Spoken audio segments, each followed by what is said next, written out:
Check out that Stevie Lee. Have you ever witnessed a Hail Mary that was successful in person? In person, no. Never in person. I don't think I have. I don't think I have either. Never been a part of one either. That's kind of the theme for our episode today on this beautiful Monday, episode 307. There have been this past weekend of football, I guess you could call that week 7 of college football. The Hail Mary was fairly plentiful, if you will, and successful. That's the strangest thing.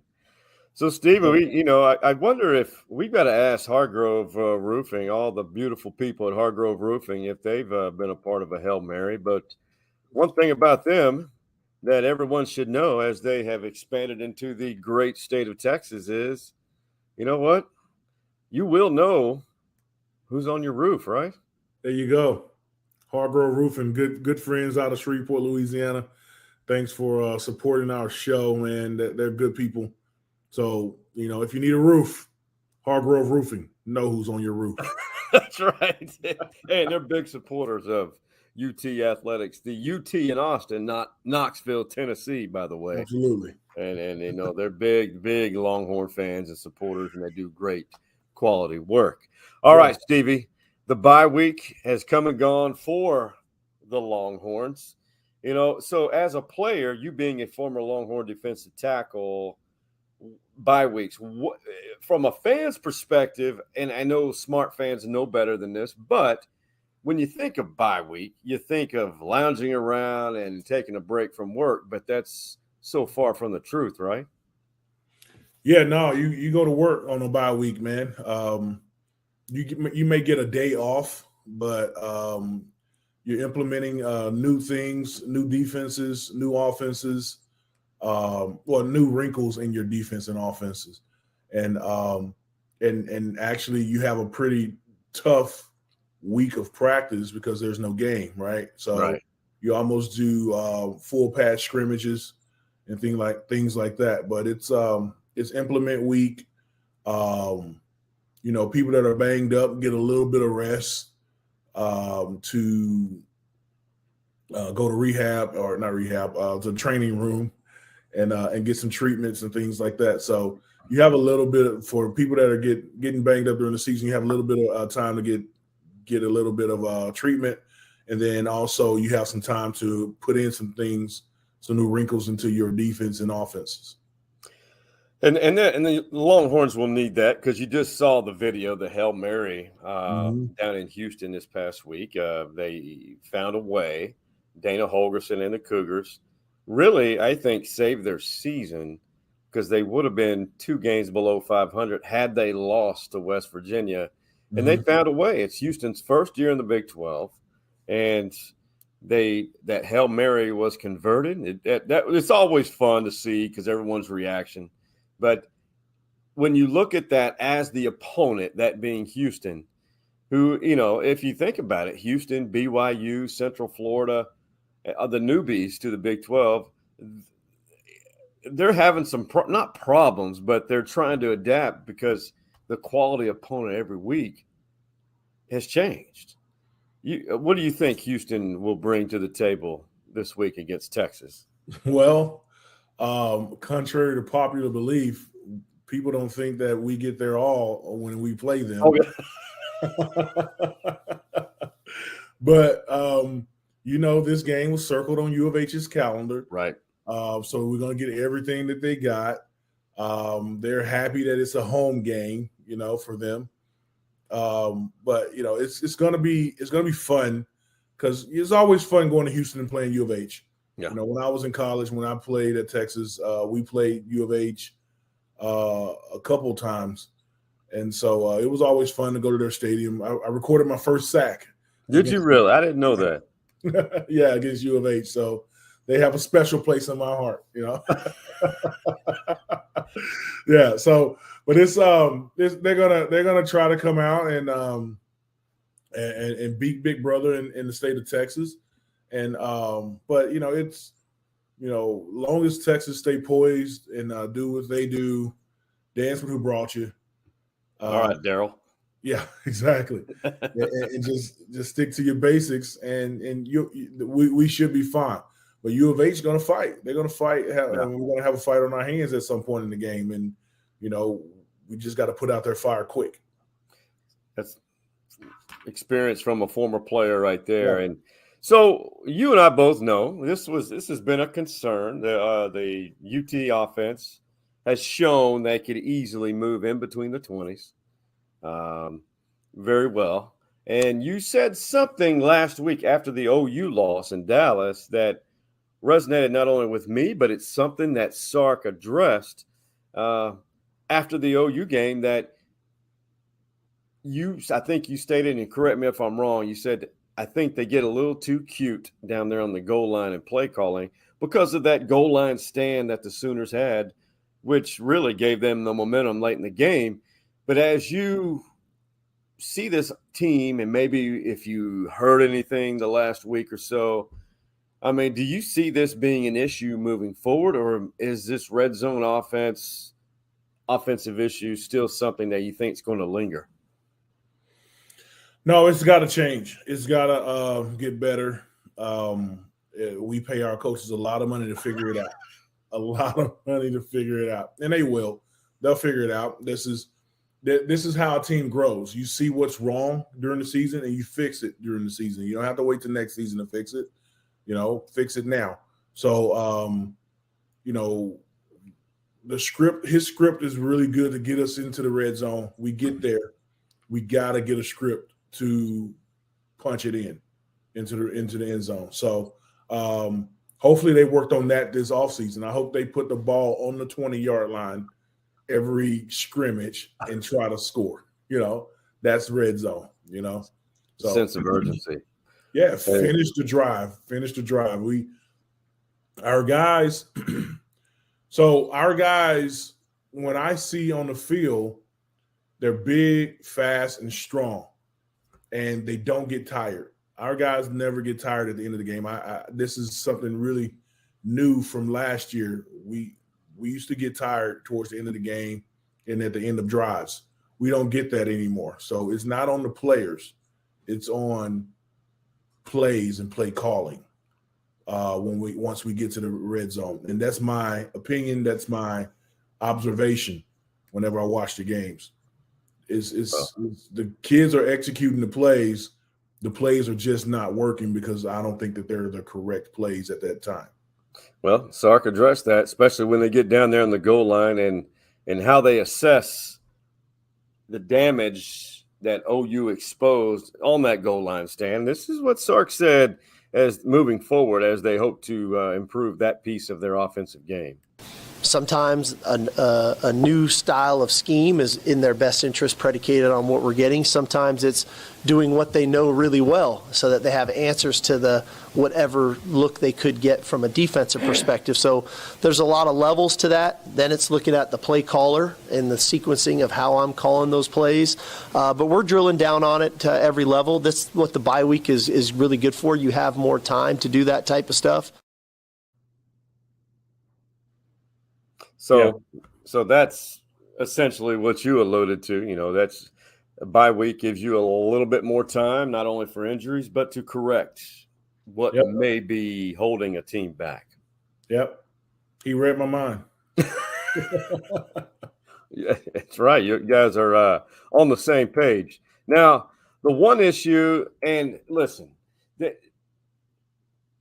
when you're in the Big 12, I think the Big 12, even with the 4 new additions, they're pretty good quarterbacks. And I know Texas has faced a lot of good, even good backup QBs. That's always the criticism this year I've heard already. But Dillon Gabriel, his ability to stay in the pocket, move the pocket, and the threat of his legs, really, I felt like down the stretch in that game, in that stressful late game situation, the defense miscommunicated as far as coverage.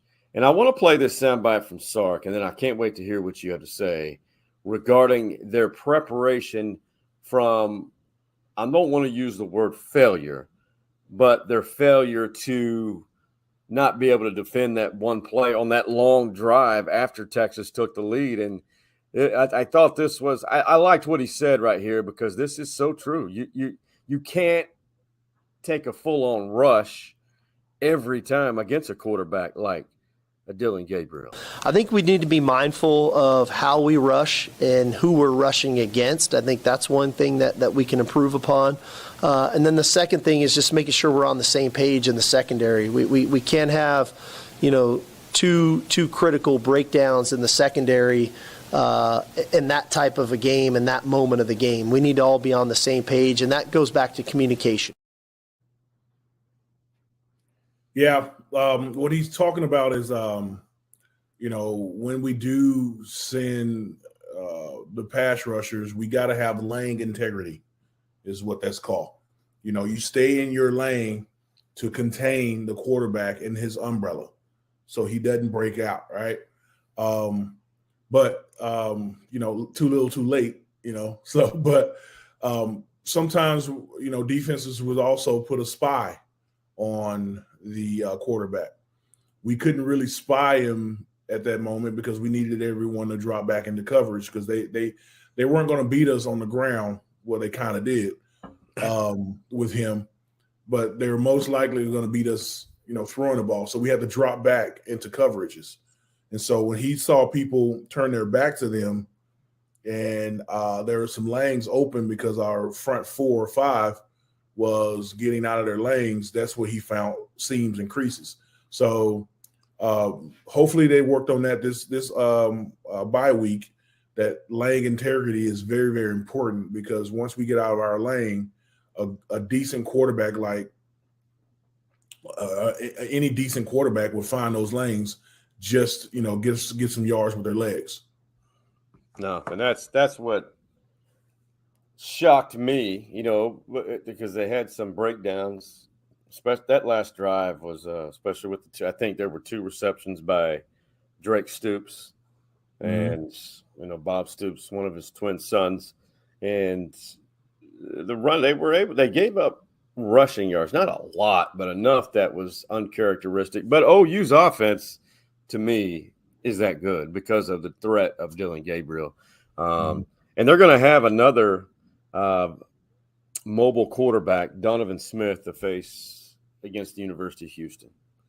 I mean, the guy, I believe, has 1,500 plus yards passing, roughly between 150, 200 yards rushing. That's, you think that's not a lot. That just means he can use his legs. Yeah. And he's not in the negative. What I mean by that, and what I mean, just for the viewer, listener, the quarterback is under threat all the time because they have a ton of negative yard potential due to sacks. Yeah. And so, I mean, do you feel like, from what you know, and for the viewer, listener, to kind of paint the picture, when you see a quarterback like Dillon Gabriel with the acumen of this staff, what would you expect if you were a betting man this week facing a guy like Donovan Smith now in Houston? Exactly what I just said about lane integrity. They probably hammered that in this whole week and this week coming up, that we need to, when we pass rush, we need to pass rush in our lanes. And the not DBs, but the linebackers do not turn their back too quickly on the guy dropping back into coverage, right? So he's prone to pull it down and run it. Stay vigilant as a linebacker and cover the gaps. And then when you get there, make them feel you, right? I got you. I got you. Once you get there, make him feel you, right? He's a runner, so he's not a vulnerable thrower. Once he pulls it down, he's a runner, just like a running back, so pop him, right? And he won't do that very often, right? So he'll think twice. He'll think twice about doing it. So play with your eyes as a linebacker, but when you get there, get there. And, yeah, let them know. It's just like a safety when receiver's going across the middle. Yeah. I'm here. I will be waiting for you. Yeah. Right here. Yeah. You might catch one ball, but you don't think twice about pulling it up, putting them arms out there again. They call it alligator arms. Yeah. So, Stevie, I think I don't know. Has Shreveport Evangel? I don't know this. Did they retire your jersey at all? No, they didn't. Number. No, Okay. Not yet. Not yet. I went back to talk to the team at their team banquet a few years ago. Yeah. And I made a joke when I was opening up my speech, and I said, I want to thank everybody for coming out, and I want to thank the school for retiring my number. And they all just cracked up laughing, so I don't think it's going to happen anytime soon. I pretended like it was my retirement ceremony, my number retirement ceremony, and they were like, "That is hilarious, brother! Oh my God, that's so funny! That's so funny! That's Stevie Lee right there at its finest. It really is. Oh my God, I love that you said that.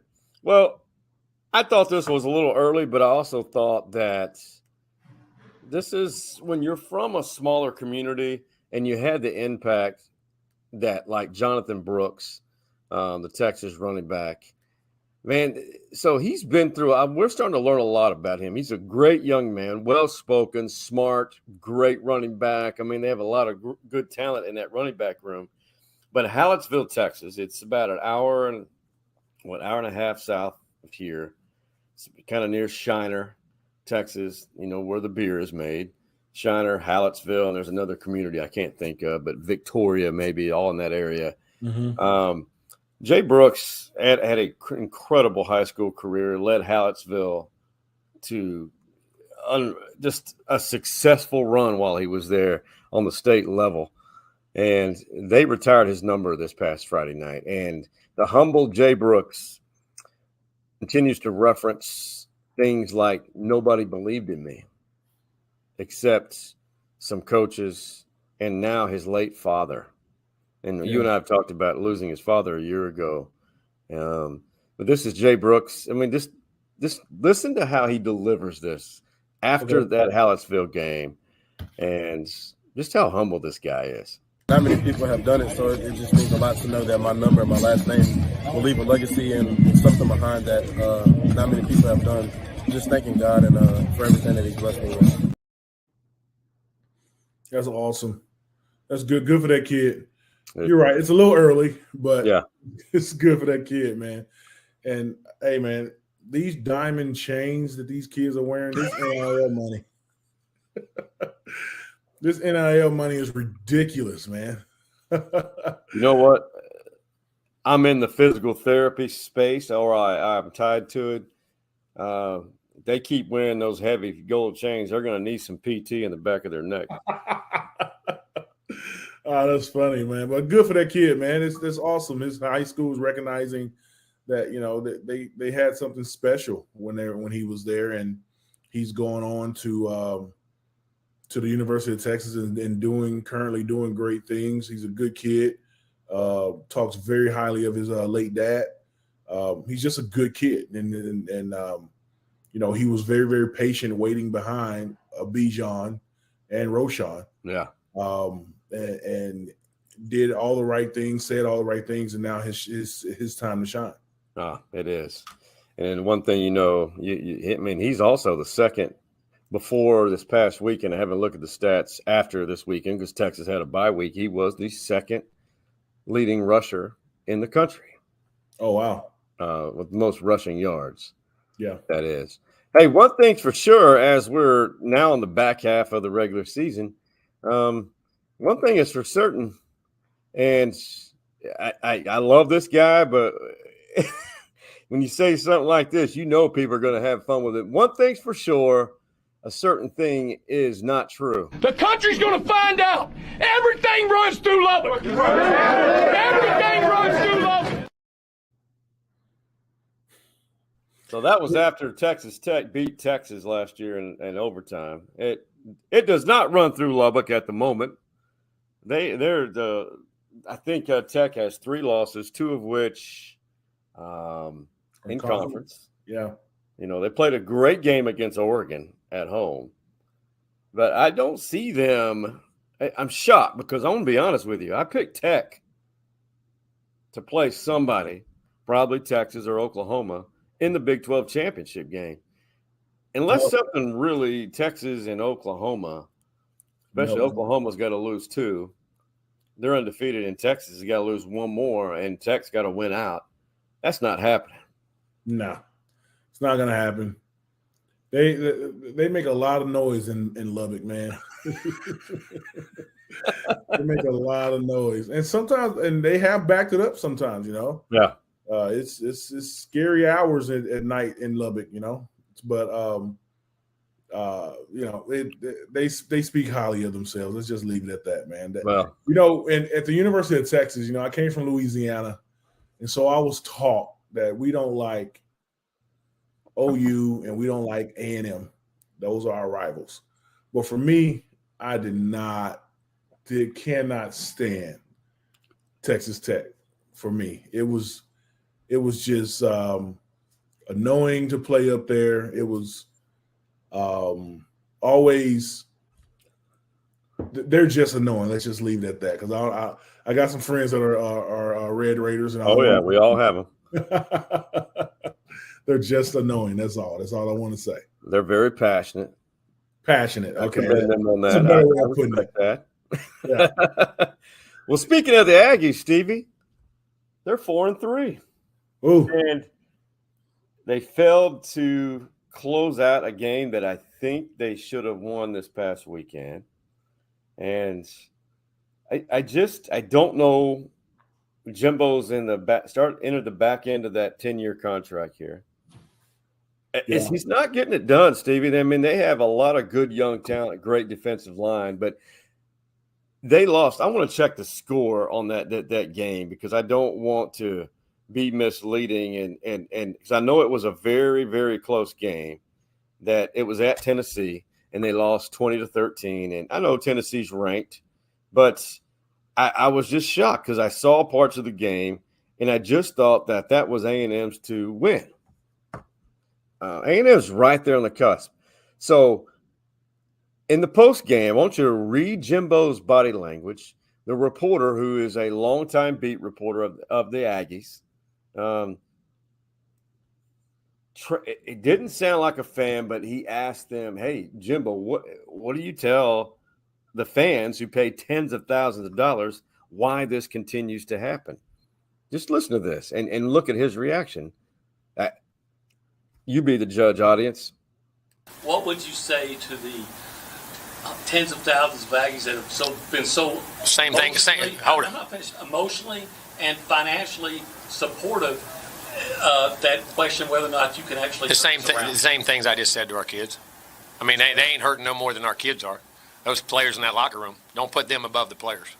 I mean, I love our players and I love our fans. I love our people who give money, but those kids are what's more important. That's why they're giving it. Those kids are hurting in there too, and we got to find a way to help them. We got to coach them better, get them to play better, and play in critical moments better. And that's what we're going to do. Go back and do it.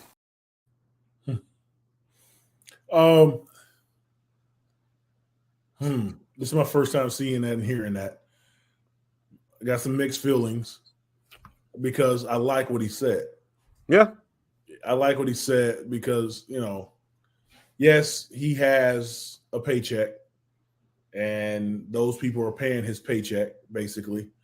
But he doesn't care. He's like, I tell them the same thing I tell my kids, because those kids are the most important thing.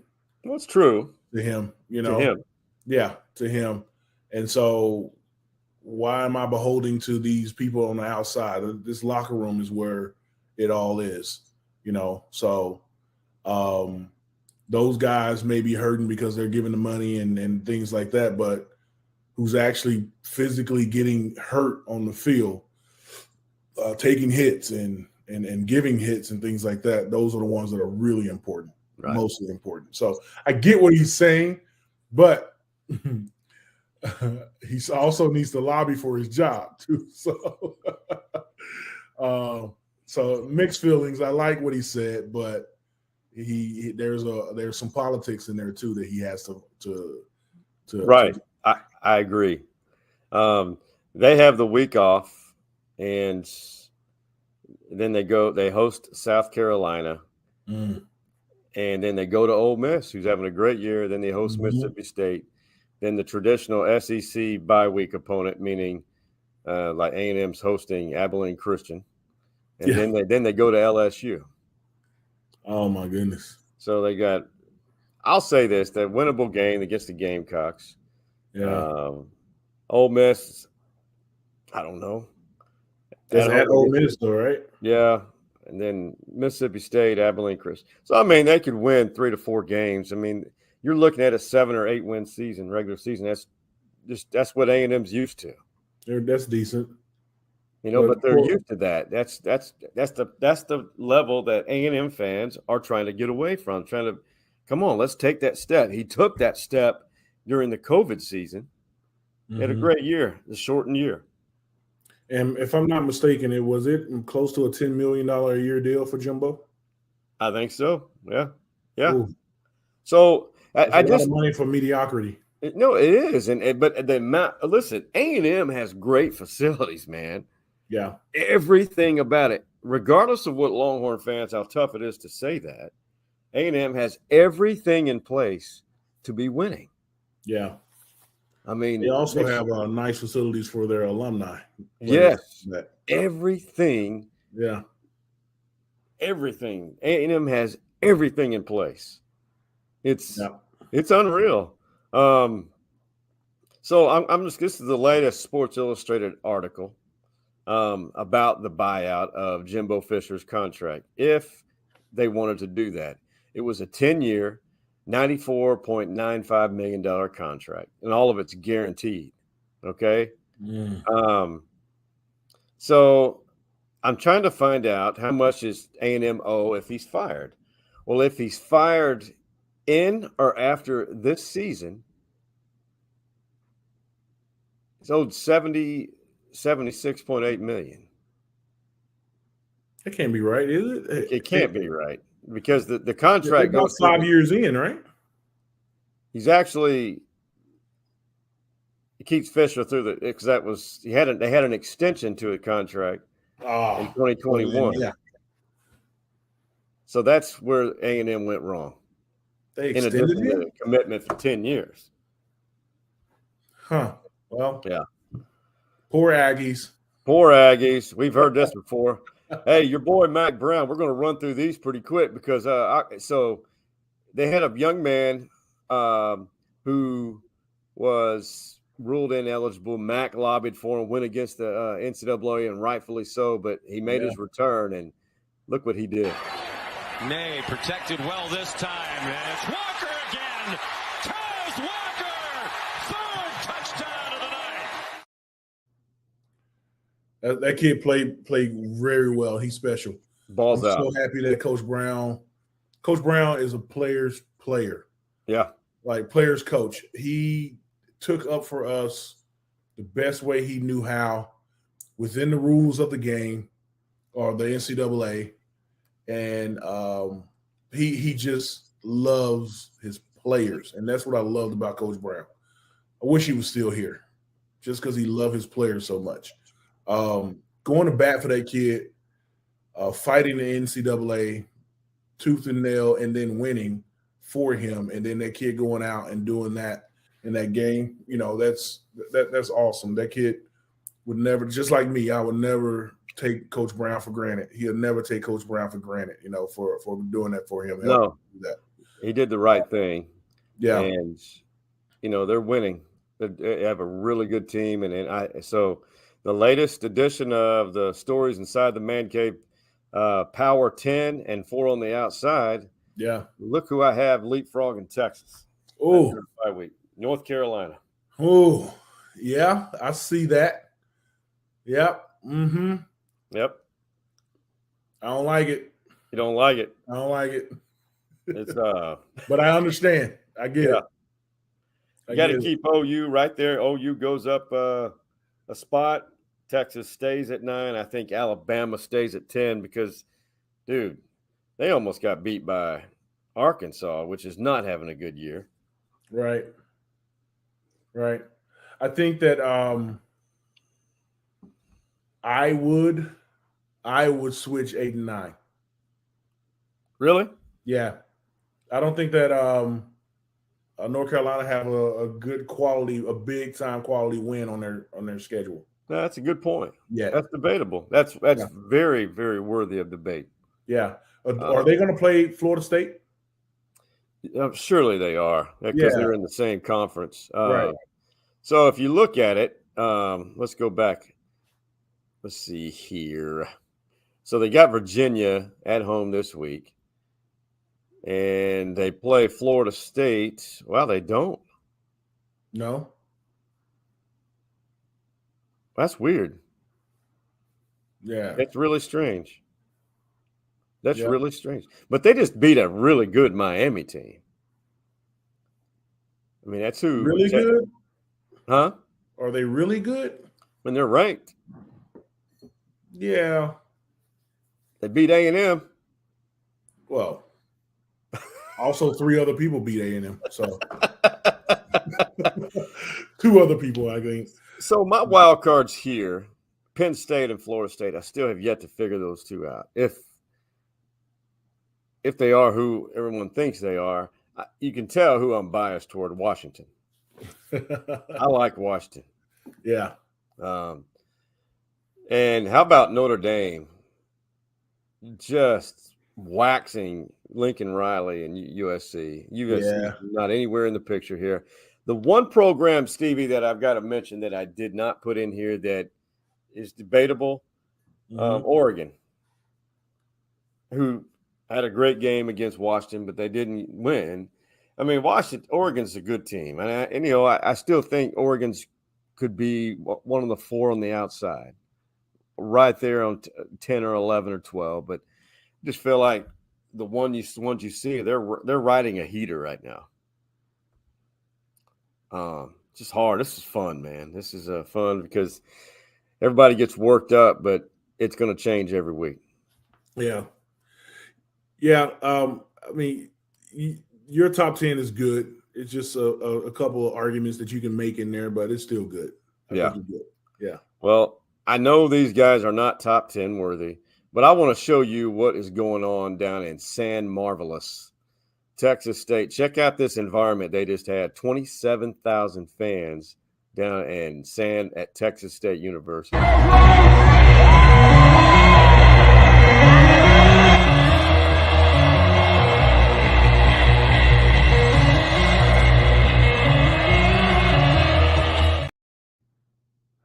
That's awesome.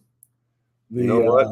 The advent of all these LED lights in the stadiums, man.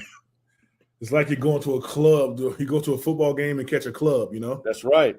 G.J. Kinney in Texas State, 1 win away from bowl eligibility. That program has never been to a bowl.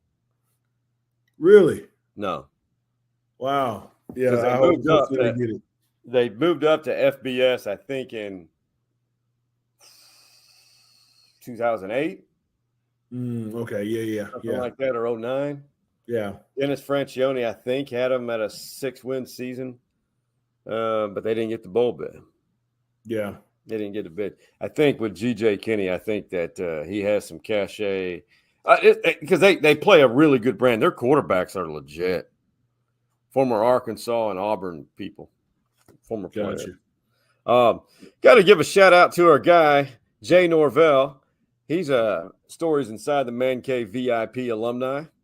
Colorado State, he's rebuilding that program. They took a hard loss to their rival, Colorado, a few weeks ago, and I think Norvell's. I think they're almost over the hump, especially after this. Fowler Nicolosi chucking it into the end zone. Everybody is there. Is it caught? Is it caught? Colorado State.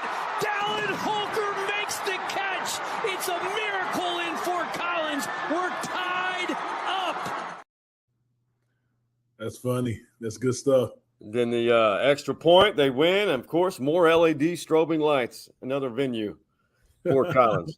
Shout out to Jay Norvell, man. Really excited for him. And that's a tough job because they had such an awful year last year because he's rebuilding and trying to find his own players. Yeah, it's I'm happy for him. He's a Texas alum, basically. Not alum, but he was on Texas coach, yeah. Former Texas coach, and once at Texas, always at Texas, you know. but he was also at OU. So He sure. That's how I got to know him. No, but good for him, man. You know, it was fun to see him play up against Prime a couple of weeks ago. That was a great game. But good for them, those kids, man. The Hail Mary works sometimes, I guess, man. It didn't work for us at OU. No. At the Texas OU game in Dallas. Close. But it was close, but it didn't work. Hey, let's take a quick break, buddy. Let's hear what we love watching you act when you talk about Hargrove Roofing. On the other side, we're going to talk about a certain team that the folks in Houston are rather quiet about right now. Rather quiet. Crickets. They're not. The folks in Houston are not saying a word on social media today. That's on the other side of this break. Here at Hargrove Roofing, we try to think outside the box to kind of get the creative juices flowing. So I brought in my friend Stevie Lee, former defensive tackle for the Texas Longhorns. He's going to help the team strategize, really motivate them, light a fire.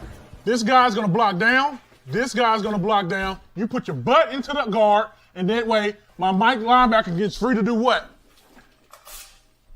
Not only are they going to learn a thing or two, but they're going to also leave with a great attitude and a bunch of smiles on their faces. I'm sorry, what does this have to do with roofing exactly? Get out. Right now. I said get out. For me, that's what it's all about. It's just having fun, making our employees have a great time. Hargrove Roofing. Know who's on your roof.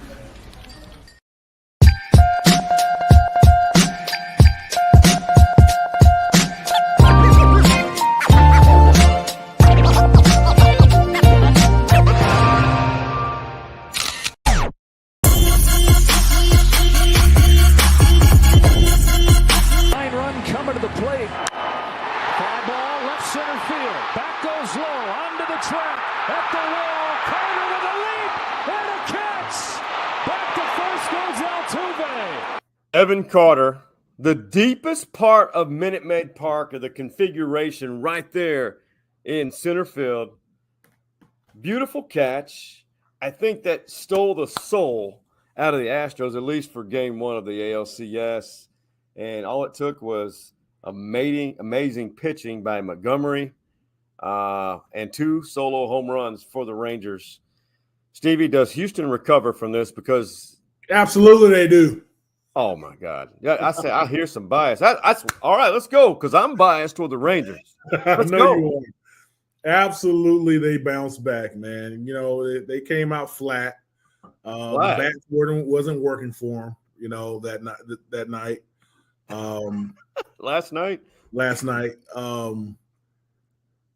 don't know, man. And that catch hurt me. So that was – Altuve would have scored. And that's the other thing that got doubled up because I know, because he was gone. He didn't touch second again. Yeah. You go back. Yeah, he had to touch it again to go back. But well, there was a little controversy there. So was he on the bag once he caught the ball? He was on the bag, but he took a step forward. In baseball, on a fly ball, and if you catch it, because obviously he went to run, he took off, because if I'm Houston in that situation, I'm running. Yeah. I don't think that ball gets caught. So let's pretend this is second. Over here is third, okay? If I'm the base runner, I'm sprinting my ass off to second, probably third, and I may score if I'm Altuve because he's that fast. Yeah. If you take a step past or swipe past it, you got to go back and tag second again before you go back to first. He didn't do that. He touched second, but went past it. Even a step, you got to touch it again before you go back. I didn't see that at first. I even texted Mike Harge. I said, what am I missing here? He said he didn't tag it again.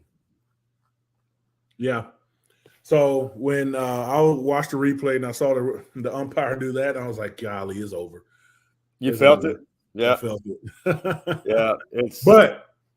But in the same breath, you got to understand that Houston played a terrible game last night and still almost got it. That's true. Yeah. So I'm Houston. I'm an Astros. I mean, so let me tell you this, though. In the same breath, I got both hats. I remember you telling me that. I've gone to both games.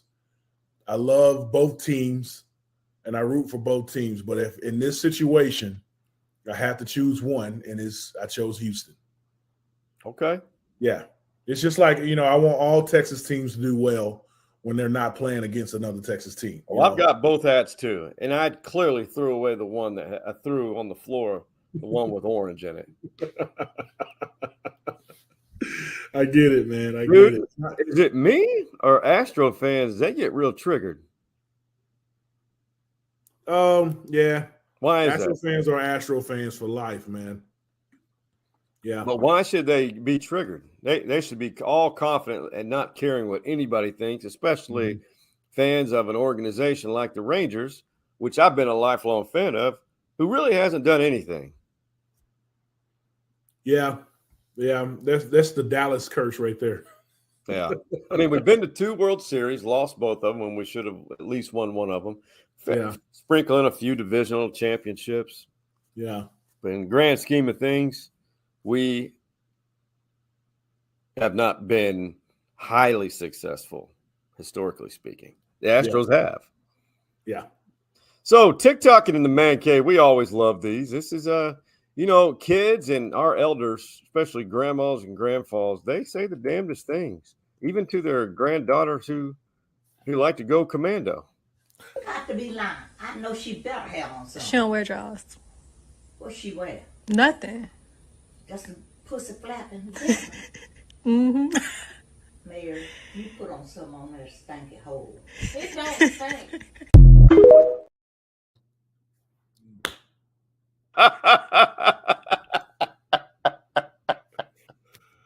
Man, you know what? I would love to just sit in the room with her and just talk. I would love to have some coffee with her. Yeah. Oh my goodness. Old people have no filter, and I can't wait till I get to that age. Just say what you want. My mom was that way the last 2 years of her life. It was fun. Yeah. Say what you need to say. No filter. Filter No free. filter. But boy, she would be quick to repent to the good Lord. Yeah. Oh my goodness. The beauty of TikTok. Yeah. That's funny. Hey, Ben, tell me something good.